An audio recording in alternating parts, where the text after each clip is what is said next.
John McDonough High School. From across the street, it looks like something out of the 1950s. The trees may have been around since the 1850s. To see it is to expect a sock hop to break out. But look more closely. Like everything in New Orleans, this building bears the scars of Hurricane Katrina. It has actually been around forever, and it has never produced a better baseball player than Ron Washington. I grew up in a Desire Project.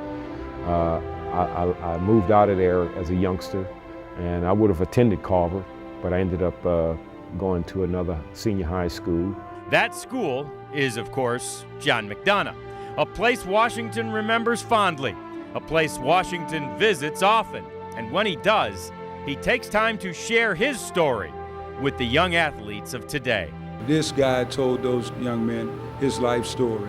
He even rolled up his pants legs and showed them where he had the operations, just tell them a story about how you got to persevere. If you want something out of life, if you stay dedicated and you work hard enough, that it's certain that you'll be able to obtain it. Baseball is not the most popular game among young men of today. In fact, it ranks third or worse among inner-city youth. Still, the manager of the Texas Rangers is a constant source of inspiration. So I use him as an example all the time to let them know that, hey, it is achievable because it's been done before, and we can show you the picture of Ron Washington. So, yeah, I'm talking about him all the time. We recently showed Ron Washington a story we produced about what's happening in his hometown in the 9th Ward.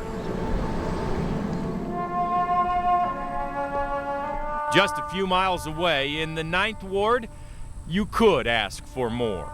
This is the Desire Street Housing Project.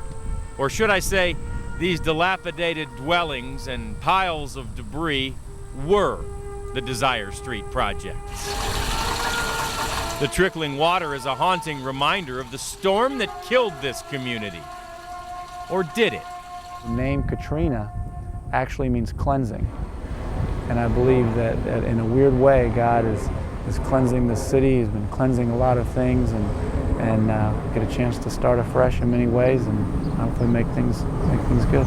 It's tough to sit here and watch that, but I tell you what, there's night and day in New Orleans now compared to what I just seen, and I've seen that devastation, but it's coming back. It's slower, but the people are coming back. You're seeing the city come back to life.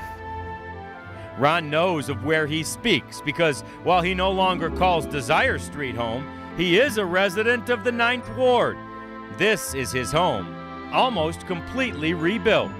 Is it like an old friend to see it sort of back together or almost back together? Yes, it is, especially the way it looked when we got back in it. We got back in it to see it around November the 8th or the 9th, and I just couldn't believe that was my home. To fully appreciate what Ron Washington and his neighbors were up against, one need only travel about a half mile from their neighborhood to this strip mall. That's what it used to be. Hurricane Katrina was in 2005. This is 2008, and this place still looks like a war zone. If New Orleans is in your blood, you're going back to New Orleans. Like I said, it's my home. It's always been my home. It will always be my home. And it's nice to see things coming back, but it's slow. It has taken nearly 3 years to rebuild his home. During the process, Ron Washington has demonstrated tremendous patience, something that has been tested during his baseball rebuilding project too. But if he is tough enough to come back from Katrina, he is tough enough to handle anything. That's been a feeling of New Orleanians ever since I can remember. We've always had the tough things out.